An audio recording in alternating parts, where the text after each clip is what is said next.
delle etiche professionali, che è straordinario a mio avviso, straordinario.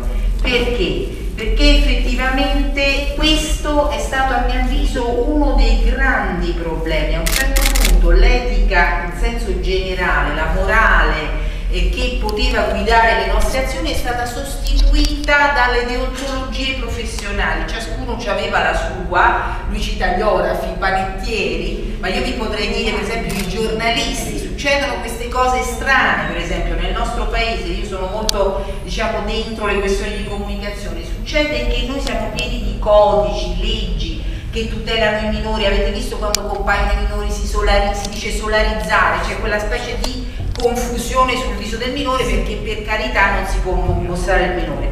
Questo non impedisce però di fare un obbrobrio vero e proprio come quello che è stato consumato qualche sera fa, in cui durante il film Cenerentola è stato mandato in onda uno spot del programma di Vespa con un'inchiesta sui casi che vedevano minori come vittime, per cui voi immaginatevi tutta questa attenzione ai minori, poi noi mentre loro stanno guardandosi tranquilli Cenerentola, gli diciamo guarda che ti possono ammazzare, non si sa neanche se è della famiglia o no.